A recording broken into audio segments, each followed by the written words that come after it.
Bueno, vamos a hablar hoy de los efectos de las obligaciones. En este campo, luego he analizado el concepto de obligación, los antecedentes, vemos cómo llegamos a los elementos esenciales, explicado un poquito in extenso el tema fuentes, y llegamos a un momento en que tenemos que analizar los efectos. El efecto normal de una obligación es su cumplimiento. Bien, lo que no significa que se dé siempre este efecto normal. Dentro de los efectos de las obligaciones, que antiguamente en el Código Civil teníamos el artículo 505 y que hoy tenemos el artículo 730 como eje central, hacemos una clasificación doctrinaria, por lo menos nosotros, de lo que es los efectos de las obligaciones respecto del acreedor. Bien, y ahí tenemos que las obligaciones tienen efectos principales y efectos auxiliares. Dentro de los efectos principales tenemos los efectos normales y los anormales. Dentro de los efectos normales tenemos como regla general el cumplimiento voluntario y el cumplimiento forzado. Pareciera, antes de seguir con esta clasificación, pareciera que el cumplimiento forzado no es tomado a veces como cumplimiento, pero lo es, en tanto y en cuanto se extinga la obligación, como veremos, que marca el artículo 865. Entonces, cumplimiento voluntario, cumplimiento forzado dentro de los efectos normales y dentro de los efectos principales. El cumplimiento voluntario implica el artículo 865, pago, extinguir la obligación tal cual está pactada, sea de dar, hacer o no hacer. Así vamos a ver después que vamos a definir al pago. El pago es el cumplimiento de la prestación que hace el objeto de la obligación o que constituye el objeto de la obligación según tomemos el código anterior o este. Cuando nosotros analizamos el camino de la obligación y vemos que llegamos al cumplimiento voluntario, todo el análisis del estudio se nos termina en parte allí, en tanto haya habido cumplimiento. Y después tenemos el cumplimiento forzado. El cumplimiento forzado, eje central del sistema jurídico. Eje central del sistema jurídico, el artículo 505 anterior y el nuevo 730. Bien. El viejo artículo, a ver, el sistema jurídico argentino, como yo lo tengo ahí resaltado en el libro, abolió la prisión por deudas, más allá de que Vélez toma muchísimo del Código Civil francés. Pero hay muchas cuestiones que ha dejado de lado, en cierta medida quizás por el tiempo transcurrido, desde 1804 hasta que Vélez crea el Código. Y también por cuestiones jurídicas de Estado y de forma del Estado, con una constitución con una característica propia, liberal, individualista, pero que en este punto el Estado fue determinante. El Código Civil francés, que lo tengo por acá, para recordar un poco lo que era la muerte civil y esta situación que generaba el incumplimiento de deudas. El artículo 22, o sea, el Código francés hablaba de la privación de los derechos civiles por consecuencia de condenas judiciales. Después les voy a dar mi opinión respecto de la actualidad de este país. Las condenaciones a penas, decía el artículo 22, cuyo efecto es privar al condenado de toda participación de los derechos civiles arriba explicados, llevarán consigo la muerte civil, instituto que quizás estudiaron en derecho romano. La condenación a la muerte natural, decía el 23, incluirá la muerte civil, y después tenía, el artículo 25 marcaba una cantidad de cuestiones. Por la muerte civil pierde el condenado la propiedad de todos los bienes que poseía, se verificará su herencia en favor de sus herederos, a quienes pasa sus bienes del mismo modo que si hubiera muerto naturalmente y sin testamento. Bueno, no puede recibir herencia, no puede disponer de bienes, y enumera. Quizás aquí pueden encontrar en condenas penales algunas accesorias, inhabilitaciones. No vamos a encontrar otro tipo de cosa que ese tipo de condena, una accesoria de inhabilitación que ocurre en el homicidio culposo de los médicos o de conducir un automotor. Bien, ahora, siguiendo con esta situación del cumplimiento forzado, es esencial dentro del sistema, deudor, acreedor, que el acreedor tenga en definitiva los elementos ante el incumplimiento del deudor. Y esto es lo que vamos a ver en todos efectos. ¿Por qué?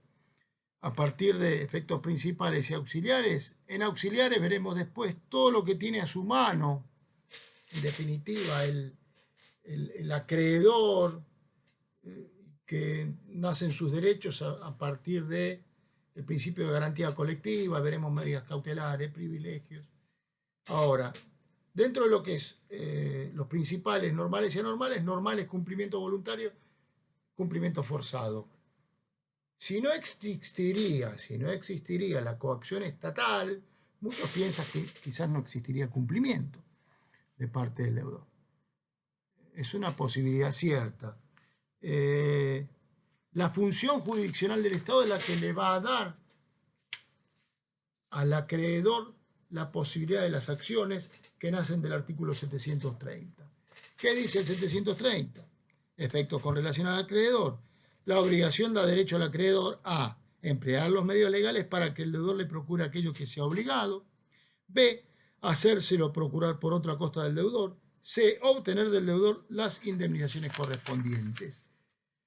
Después continúa, en cuanto al incumplimiento de la obligación, nosotros veremos que lo que nace del incumplimiento, el inciso C del artículo 730, nosotros lo llamamos efectos principales anormales, que son los que nacen del cumplimiento. Los efectos normales, como estoy explicando ahora, nacen del cumplimiento, los efectos anormales nacen del incumplimiento.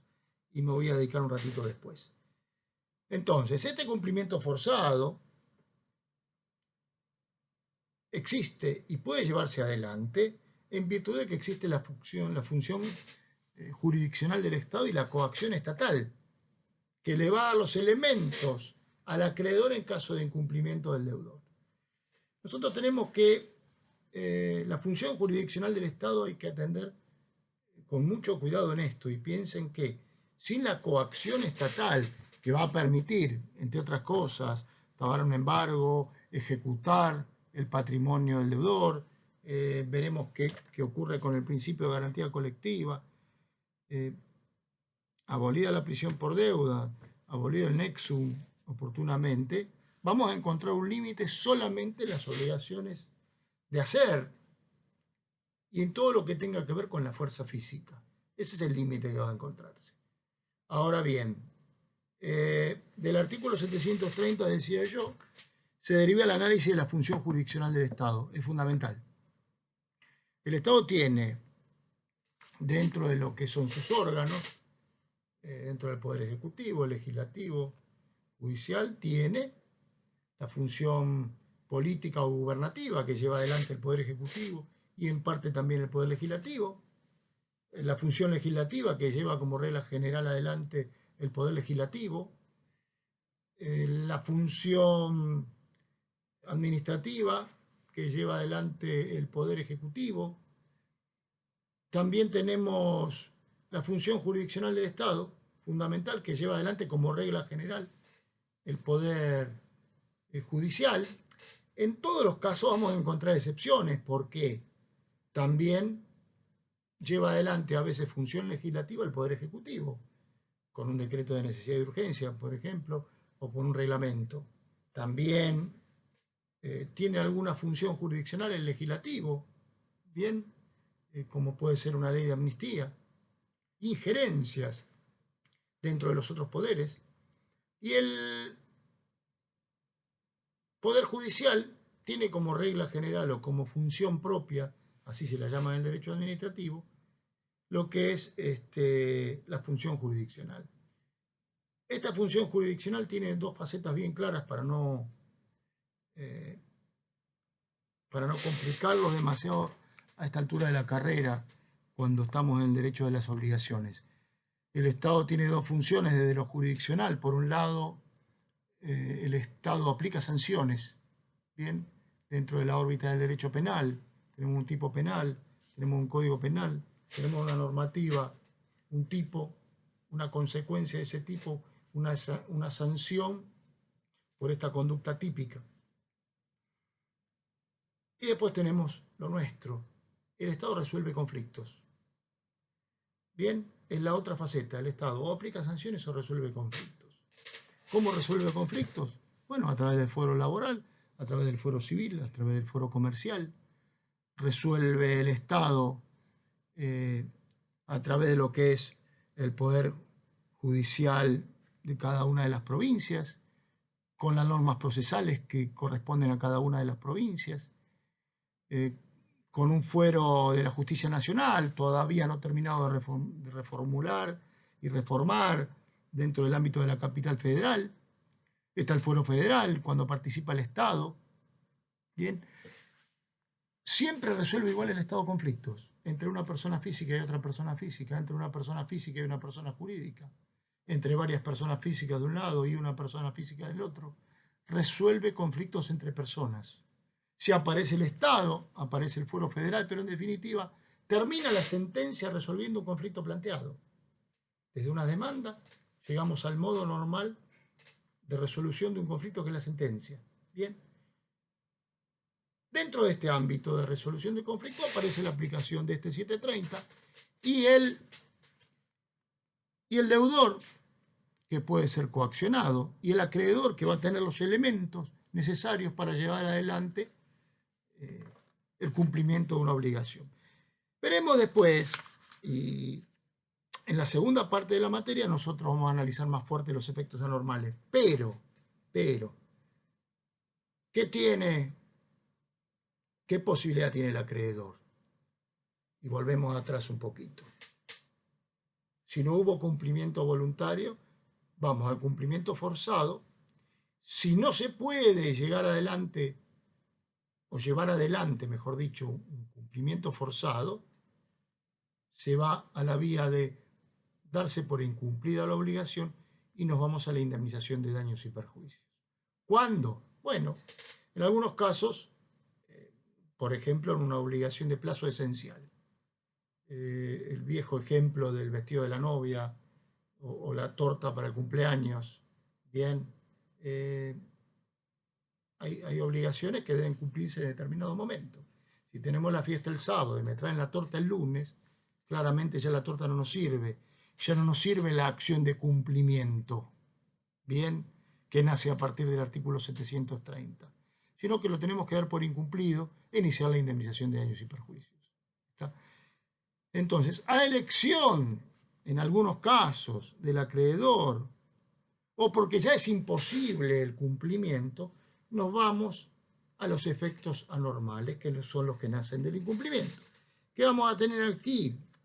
Vamos a tener la aplicación de lo que va del artículo 1708 en adelante, con, bueno, el análisis de los presupuestos de responsabilidad, la discutida antijuridicidad prevista en el artículo 1717. Me conformo que sepan los presupuestos, qué es la indemnización en esta primera parte, cuando hablamos de los efectos anormales. Esta situación de la antijuridicidad, artículo 1717, el daño, 1738, 1739, 1740, la relación de causalidad entre la conducta antijurídica, o en este caso, en esta primera parte, entre el incumplimiento, bien, y el daño causado. Esta relación causal fundamental y la atribución, o los factores de atribución, o lo que se llama imputabilidad. Esto es antijuridicidad, daño, imputabilidad, relación de causalidad, los cuatro elementos. Discutido el tema de la antijuridicidad bastante, para algunos el kit de la antijuridicidad, un artículo 1717 que facilita o toma un camino bastante sencillo de la conducta antijurídica, marcando que todo hecho, en definitiva, que cause un daño a otro, será una conducta antijurídica en tanto y en cuando no haya operado una causa de justificación. Artículo que ha marcado discusión. Cualquier acción o omisión que causa un daño a otro es antijurídica si no está justificada. Después, a partir de 1718, aparece la legítima defensa, el estado de necesidad, el ejercicio regular de un derecho, existe la asunción de riesgos. Bueno, complementario que vamos a ver en la segunda parte, que me queda hoy, o que es fundamental dentro de lo que es efectos anormales, nacen del incumplimiento. A opción del damnificado, bien, o bien porque ya es imposible cumplir. ¿Está? La indemnización de daño implica reparar, veremos después. La reparación del daño, como regla general, implica volver las cosas al estado anterior, al evento dañoso, en este caso entendiendo la primera parte de obligaciones, al incumplimiento de la obligación. Y por otro lado, la indemnización sustitutiva en dinero, que veremos cómo nos da el código todas las herramientas necesarias, cómo veremos la clasificación del daño, el daño patrimonial, el extrapatrimonial, cómo analizamos la cualificación del daño y la cuantificación del mismo, pero todo en la segunda parte.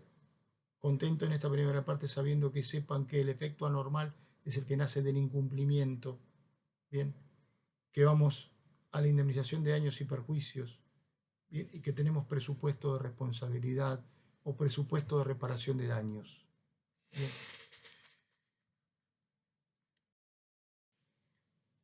Respecto de los efectos principales,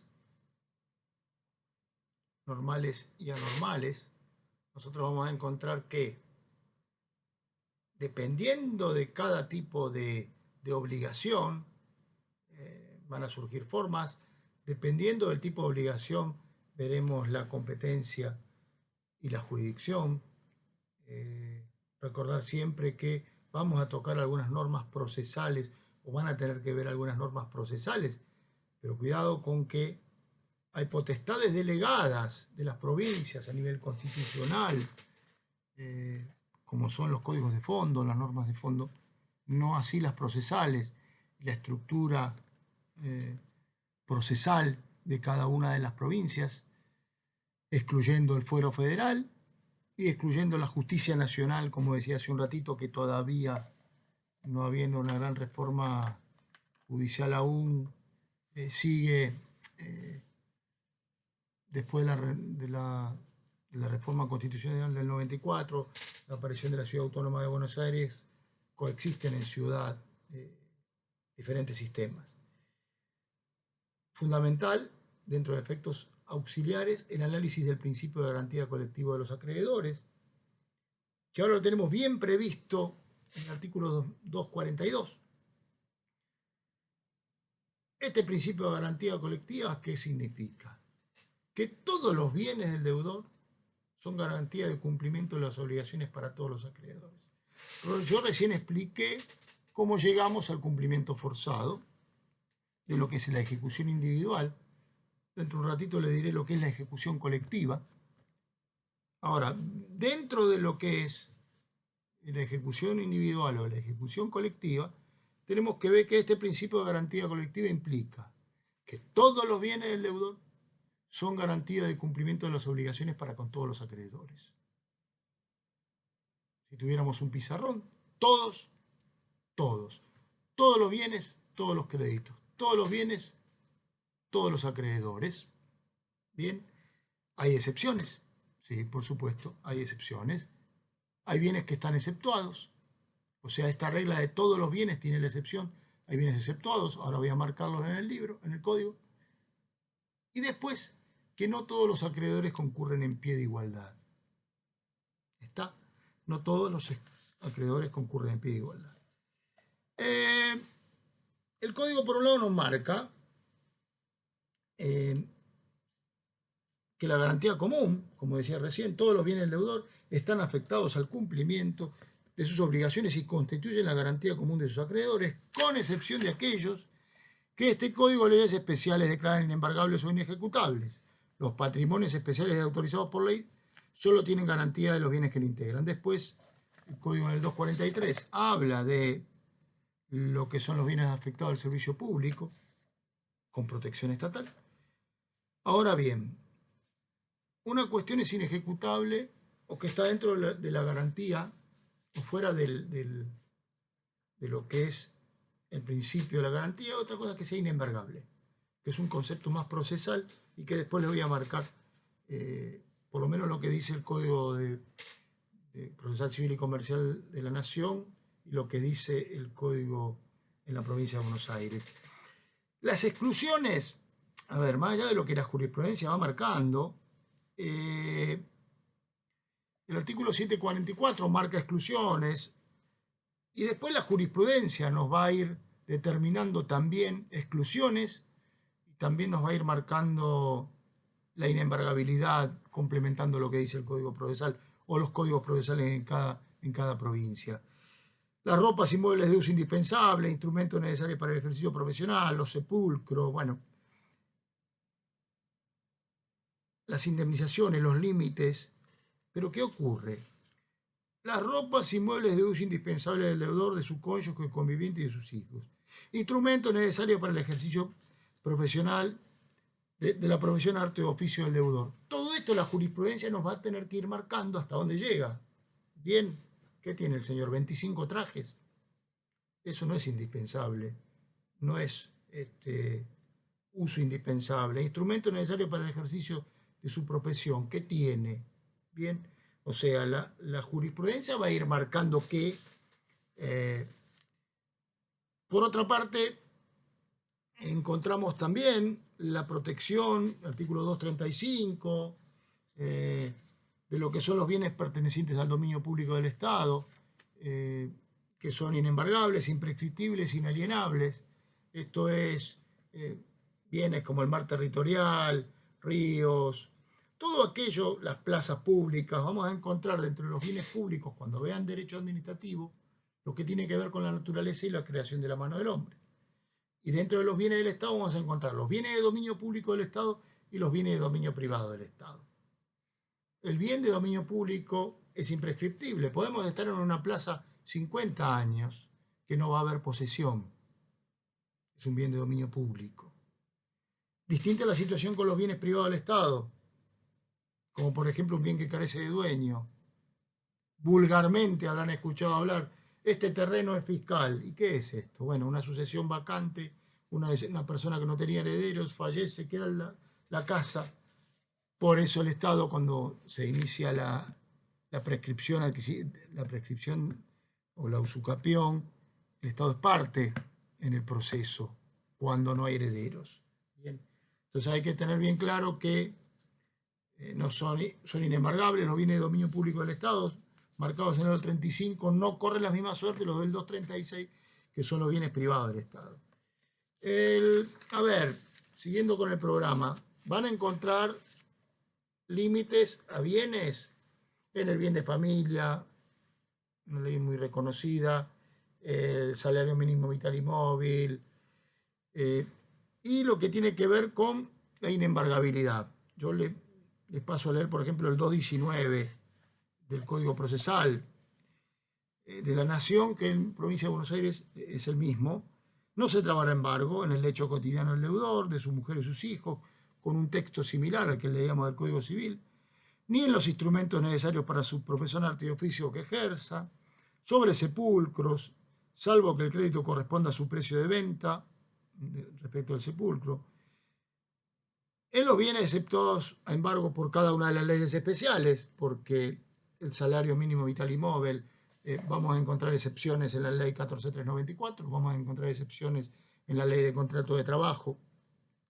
Y la jurisprudencia va marcando y nos va diciendo que el juego en jurisprudencia, el juego de sillones de mesa con 8 sillas, por su naturaleza, caen dentro del marco de la inembargabilidad. O sea, nos va diciendo una silla, una mesa, la cama, el Código Civil y Comercial de la Nación, el Código Procesal Civil y Comercial, por lo menos en Nación y en provincia, la mayoría de los códigos con características similares, nos van a marcar qué, y la jurisprudencia nos va a marcar hasta dónde llegamos, ¿bien?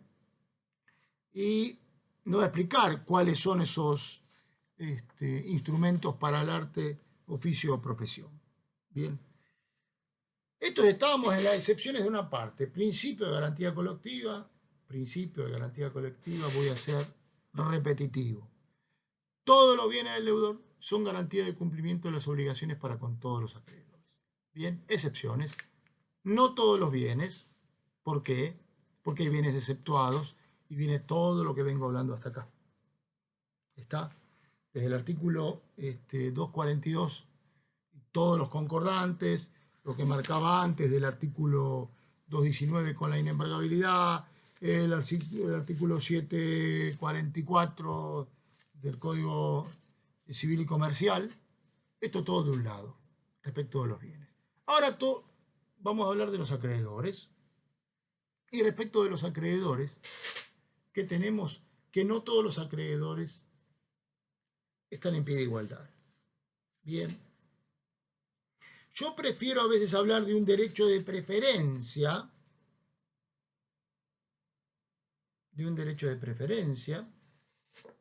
A ver, hay acreedores que tienen un derecho de preferencia. Si la preferencia nace de un contrato de prenda o hipoteca, bien, lo podemos llamar preferencia que surge de un derecho real de garantía. Bien. Si esa preferencia nace de la ley, la llamamos privilegio. Bien, privilegio. ¿Cuándo? Cuando la preferencia nace de la ley, la llamamos privilegios. El código clasifica privilegios, la ley de concursos y quiebras clasifica privilegios, vamos a encontrar en el código sobre muebles e inmuebles. Me interesa en este punto que vean lo del código.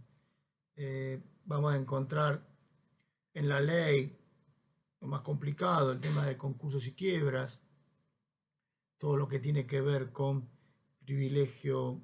Dentro del concurso y quiebra tenemos el acreedor común o quirografario y después los acreedores privilegiados. Dentro de los privilegiados, los que tienen un privilegio general o que tienen un privilegio especial. Ejemplo bien clásico, la ley de contrato de trabajo reconoce privilegio al trabajador, tienen derecho de preferencia, tienen derecho a pronto pago los trabajadores dentro de la ley de contrato de trabajo y la ley de concursos y quiebras. El derecho de real de garantía dentro del concurso o la quiebra da privilegio especial. ¿Qué significa esto? Dentro de lo que veremos después, la ejecución colectiva tienen preferencia. Bien. Otro instituto es el derecho de retención. El derecho de retención es aquel que, si vamos a encontrar una deuda cuya obligación implica que el bien objeto, el mecánico, por ejemplo, mecánico que arregla un automotor, ¿bien? Y si la deuda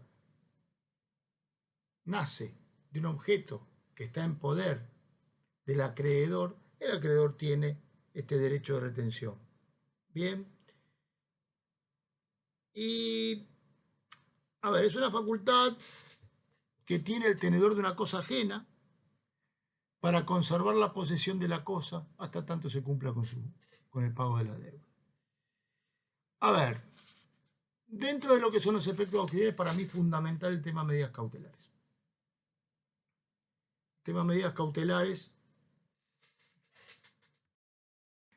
Las medidas cautelares, a ver, son medidas procesales que intentan evitar que el tiempo que lleva un proceso a los efectos de cumplimiento forzado o puede ser también a los efectos de una indemnización, o sea, de los normales y anormales dentro de los principales que acabamos de explicar, o que acabo de explicar. Esto es, son medidas procesales que tienden o intentan evitar que el tiempo que lleva un proceso frustre el derecho del peticionante. Esta es la definición que alguna vez escuché del doctor Arasi y me gustó porque conlleva todo lo que nosotros necesitamos saber. Bien, la medida cautelar, cualquiera de ellas, bien, tiende a evitar que el tiempo que lleva el proceso frustre el derecho del peticionante. Primero hablamos de la medida cautelar en general, después explicaré cada una de las medidas más importantes. A ver, fundamental y algo que a veces es difícil de comprender, son inaudita parte. Bien, ¿qué significa? El juez puede otorgar la medida cautelar sin escuchar a la otra parte, inaudita parte. No necesariamente y como regla no se da traslado a la otra parte. Por eso, cuando le llega una demanda a una persona, probablemente ya tenga trabado un embargo, ya tenga una inhibición general de bienes, o se entera del proceso porque va a transferir un automotor y se encuentra inhibido. Bien, porque va a transferir el dominio de una vivienda y cuando se piden los certificados y se pide el dominio, hay un embargo, o está trabada la medida de embargo. Entonces, esto significa que son inaudita parte. Se pueden otorgar sin escuchar a la otra parte en el proceso. Son accesorias, ¿esto qué significa? Dependen de un proceso principal. Este proceso que nace del artículo 730, la función jurisdiccional del Estado, esta posibilidad de ir al cumplimiento forzado o a la indemnización de daños. Ahora, ¿podemos iniciar la medida cautelar antes? Sí, pero después tenemos que iniciar el proceso principal. ¿Podemos iniciar el proceso principal junto con la medida? Sí. Y hasta podemos iniciar el proceso y después interponer la medida. Sí. Yo considero que en las tres facetas, en forma anticipada, luego junto con la demanda principal o ahora es accesoria porque tiene que ver con una pretensión principal. ¿Yo qué pretendo? Que cumpla con la obligación, que me pague lo que me debe, que me entregue el automóvil. ¿Bien? Ahora, esa es la pretensión principal. Tramo una medida. Veremos después para qué. Y son provisionales. ¿Esto qué significa que sean provisionales? El juez la puede dejar sin efecto en cualquier momento dentro del proceso. Fundamental. Presupuestos para que proceda una medida cautelar. Lo primero, verosimilitud del derecho. Verosimilitud del derecho. Esto del fumus bonus iuris, esto de intentar demostrar en el inicio de la demanda de medida cautelar o cuando solicitamos la medida cautelar que existen elementos que permiten demostrar que de llevarse adelante el proceso el derecho nos asiste. El humo de buen derecho, que llamaban los romanos. Bien,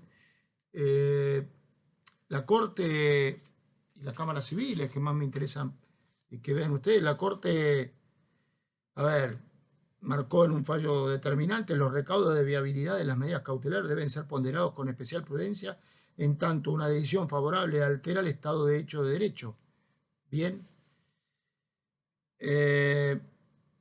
La Cámara, ¿qué te dice? A los efectos de determinar la procedencia de una medida cautelar, debe comprobar, si a esto voy con la verosimilitud del derecho y el fumus bonus iuris, o el humo de buen derecho, debe comprobarse la apariencia o verosimilitud del derecho invocado por la actora, de modo tal que, de conformidad con el cálculo de probabilidades, sea factible prever que en el proceso principal pueda declararse la certeza de ese derecho. O sea, no se trata, como también decía la Cámara, de probar todo anticipadamente, pero dar los elementos que digan, bueno,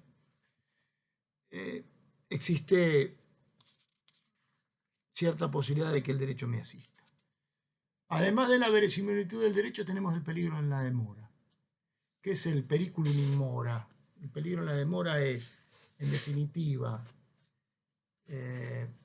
demostrar en el proceso, como uno de los tres presupuestos, que si no se toma una medida o no, si no se lleva adelante esta medida cautelar, bien, se puede frustrar mi derecho.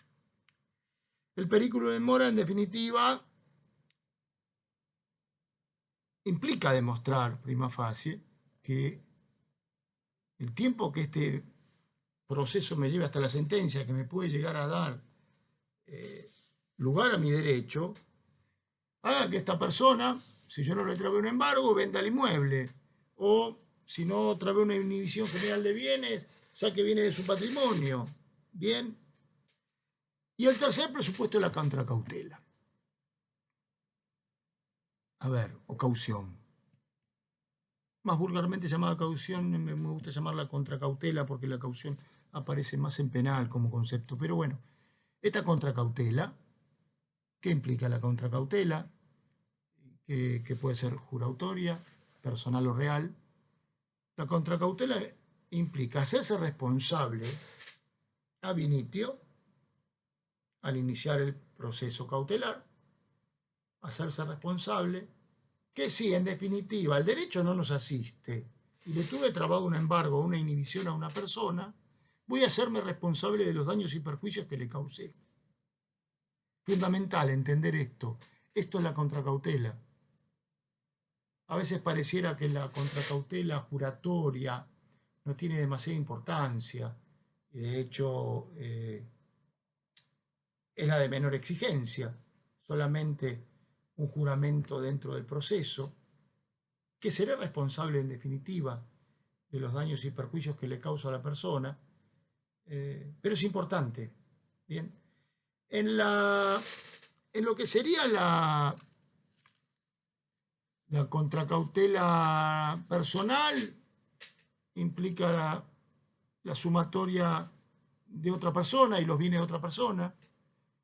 Y en la real, con dinero o con bienes, garantizar esta contracautela. Bien. Esto es fundamental. Los presupuestos para que proceda una medida cautelar después van a ser diferentes. Quizás hay procesos, en el proceso ejecutivo está previsto cuándo es juratoria o en qué monto se va marcando que debe ser real. Lo cierto es que tenemos que siempre analizarlo en todo tipo de medida cautelar y también tenemos que analizar que nosotros como abogados durante todo este proceso de demanda hasta sentencia tenemos que, por un lado, cuidar los intereses del acreedor y por otro lado, en defensa del deudor, cuidar el exceso y que se den los presupuestos como corresponde. Verosimilitud del derecho, peligro en la demora o periculum in mora, contracautela, como tres presupuestos para que proceda una medida cautelar. Bien.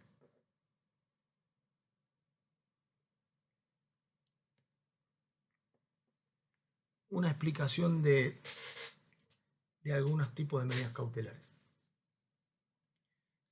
El embargo. El embargo es una orden judicial, en definitiva, que afecta a un bien determinado. Bien, lo afecta. El embargo preventivo es aquel que se inicia junto con la demanda principal, antes o después, como explicaba hace un ratito, dentro de las medidas cautelares. Se inicia la medida cautelar, se afecta a determinado bien. Bien. El embargo para ejecutar ese bien, porque en realidad es preventivo, afectamos un automóvil, afectamos un inmueble. Veremos que es más sencilla la inscripción de un embargo cuando se trata de un bien registrable, un inmueble o un bien mueble registrable, como un automóvil, como una embarcación. En ese caso, con oficio, al registro correspondiente, se traba y se inmoviliza ese bien. Cuando lo quiere transferir, la persona no lo puede transferir.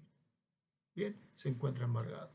Bueno, también que tenemos que si el proceso llega a sentencia, se condena al demandado y no paga la sentencia, si es una obligación de dar dinero, no paga la cantidad de dinero que tenía que pagar, bien, podemos transformar ese embargo preventivo en ejecutorio y llevar a sentencia de ejecución de ese bien.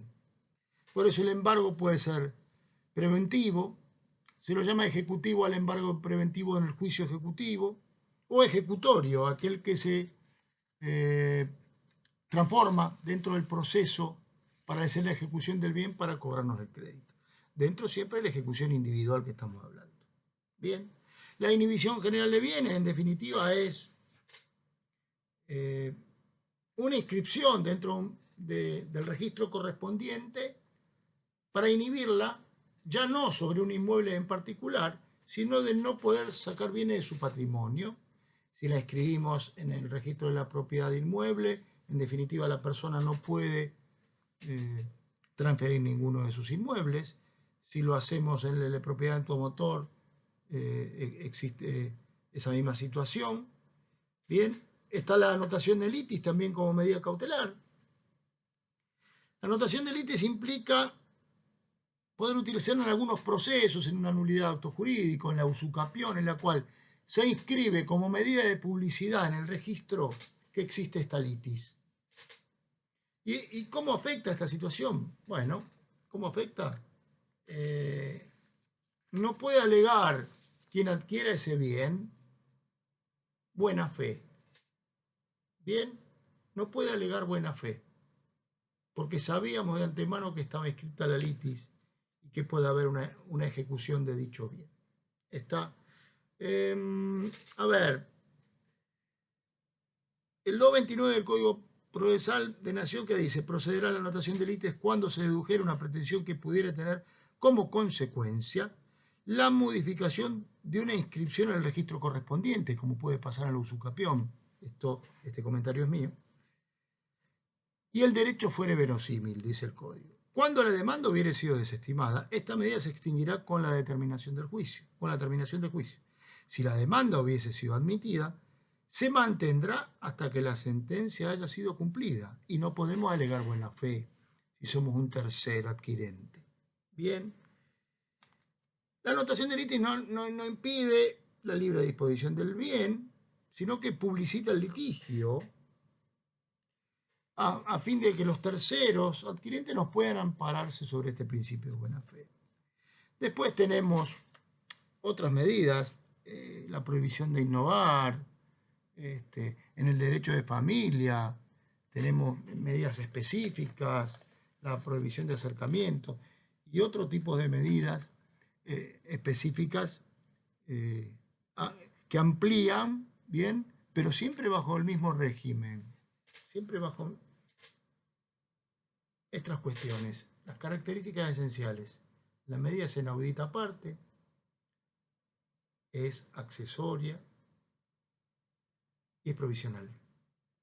Y además requiere de ciertos presupuestos, verosimilitud del derecho, peligro en la demora, contra cautela.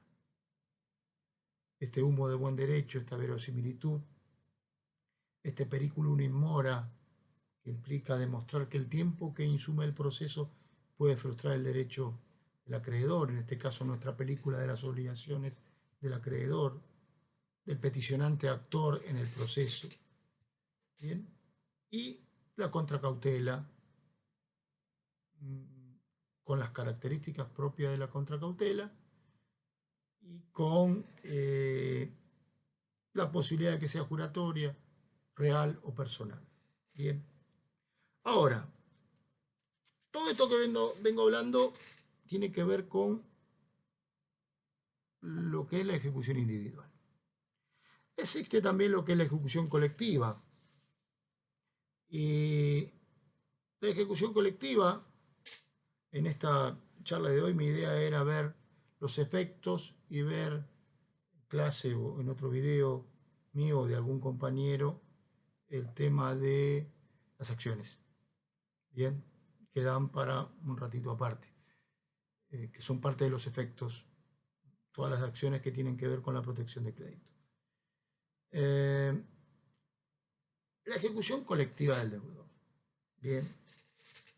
A ver, en la ejecución individual nos encontramos en esta situación, deudor, acreedor, incumplimiento. Ahora bien, puede darse la ejecución colectiva, puede darse lo que es la cesación de pagos en general y puede darse el concurso y la liquidación de bienes en forma colectiva en una quiebra. Bien. La ley de concursos y quiebras nos habla de cesación de pagos, que dice en el artículo 1, el estado de cesación de pagos, cualquiera sea su causa y la naturaleza de las obligaciones a las que afectó, es presupuesto para la apertura de concursos regulados en esta ley. Bien, y habla de universalidad.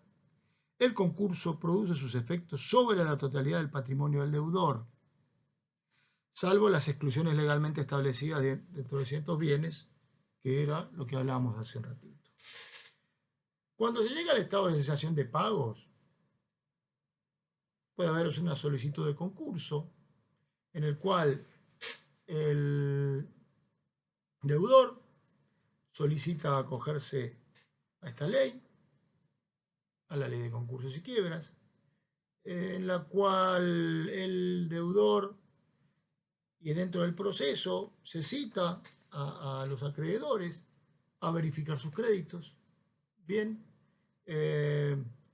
bueno, designado un síndico, sencillamente explico el proceso que después verán cuando ven específicamente en la materia que corresponda a concursos y quiebras, en la materia que corresponde. Se cita a verificar créditos, el síndico cita a verificar créditos, es decir, tenemos un síndico, tenemos un proceso, tenemos un tiempo que se llama periodo de exclusividad. Una vez verificados los créditos, tenemos un tiempo para que el acreedor llegue adelante un acuerdo con que el deudor llegue a un acuerdo con los acreedores. Si el juez no emite resolución verificando el crédito, veremos que existen incidentes dentro del proceso, existen incidentes de revisión. Si no llegamos a tiempo, existe la revisión tardía. Bien, lo cierto es que en un momento dado tiene que haber un acuerdo, tiene que haber mayorías para los acreedores quirografarios, tiene que haber unanimidad en principio de los acreedores con privilegio especial, están los acreedores también con privilegio general. ¿Y qué puede ocurrir en un concurso? Que el deudor llegue a un acuerdo con todos, bien, se hace un acuerdo, el deudor comienza a pagar dentro del acuerdo, en el cual aparece la quita, aparece la espera, aparecen los plazos, planes o cuotas. Bien, si llega a un acuerdo con los acreedores, con los quirografarios, con los privilegiados, el juez además puede armar todas subcategorías dentro de los privilegiados, dentro de lo que es privilegio especial y general, distintas subcategorías. La cuestión es que si llega a un acuerdo y el acuerdo se cumple, no tenemos más nada que hablar. Ahora bien, puede ocurrir que no se llegue a ningún acuerdo y ahí el juez decreta la quiebra. Puede ocurrir que se llegue a un acuerdo y el acuerdo no se paga. También allí decreta la quiebra. Y hay una tercera posibilidad, en principio, dentro de estas nociones que les estoy dando hoy, hay una tercera posibilidad de llegar a la quiebra, que es la quiebra directa, que es la petición de un acreedor que invoca el estado de cesación de pagos y la quiebra para que se liquiden los bienes. O sea, el pedido de quiebra en forma directa, el no llegar a un acuerdo en el proceso concursal o llegar a un acuerdo y que no se pague, las tres posibilidades. Si se da alguna de estas tres posibilidades, llegamos a la quiebra y ahí llegamos a la liquidación de bienes. Bien, que es la que hablamos cuando hablamos de ejecución colectiva. Porque nosotros en la ejecución individual íbamos a poder ahora le envían embargar un automóvil porque nos deben 10.000 pesos. Bien, trabamos un embargo sobre un automóvil, llegamos al proceso, llega la sentencia, lo condenan a pagar los 10.000 pesos más los intereses. Resulta ser que sigue sin pagar, ejecutamos el automóvil, rematamos el auto, liquidamos el bien. ¿Qué implica liquidar? Hacer líquido, transformar en dinero efectivo, en definitiva, si estamos hablando de una deuda dineraria. ¿Y qué ocurre? Bueno, se liquida, se cobran la deuda y lo hace en forma individual.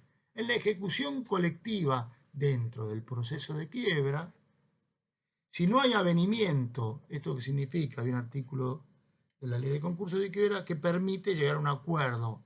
Estando en quiebra, si conseguimos la voluntad de todos los acreedores, en definitiva, podemos llegar a un avenimiento. Si no hay avenimiento, hay ejecución. Se venden todos los bienes, cobran primero los pronto pagos, los acreedores privilegiados, y después, con lo que queda, cobran a prorrata los acreedores quirografarios, comunes o quirografarios. ¿Qué significa que cobran a prórrata? Bueno, que si hay una masa de deuda de 100.000 pesos y tenemos 50.000, se va a prorratear esos 50.000 entre todos los acreedores. Bien. Esto es la ejecución colectiva, que tiene una gran diferencia. ¿Qué ocurre? Iniciar una ejecución colectiva, individual, y el proceso puede llegar a detener una ejecución individual por la existencia de una ejecución colectiva. Bien. Y vuelvo al principio. Todos los bienes del deudor son garantía de cumplimiento de las obligaciones para con todos los acreedores. Bien. No todos los bienes están incluidos porque hay bienes expresamente incluidos, que ya hablamos, y no todos los acreedores concurren en pie de igualdad. Está. Sobre ese bien, en una ejecución individual, sobre ese automóvil, en el cual alguien trabó un embargo porque había un crédito prendario, este acreedor prendario va a tener preferencia sobre ese automóvil antes que otra persona que no tiene una prenda sobre ese mueble registrable. Bien, eso es una preferencia. Dentro del proceso de quiebra y la liquidación, bien, existen cuestiones procesales importantes. Existen la inhabilitación del quebrado, bueno, temas que no me voy a entrometer de otra materia, pero sí es importante que a esta altura sepan lo que es la ejecución individual y la ejecución colectiva. Para cerrar este ratito de efecto de las obligaciones, para ver en alguna clase, igual lo tienen en el libro, como siempre digo, las clases por Zoom, las clases por video, son un complemento muy importante, pero en el libro y en el código siempre tenemos todo. En el foro podemos contestar las preguntas que hagan falta. Los efectos de las obligaciones pueden ser principales o pueden ser auxiliares. Bien, los efectos principales tienen que ver con el cumplimiento. Bien, se van a llamar normales, bien, cuando hay cumplimiento voluntario o cumplimiento forzado. Se van a llamar anormales cuando hay incumplimiento y nos vamos a la indemnización de daños y perjuicios. Entonces, principales, normales y anormales. Los normales, cumplimiento voluntario, cumplimiento forzado. Bien, los anormales, los que nacen del incumplimiento, y nos vamos a la segunda parte, sin perjuicio de que le explique un poco del tema, y los efectos auxiliares. Separado del tema tenemos la ejecución colectiva que ocurre en la quiebra, que les explique lo que es el proceso concursal. Bien,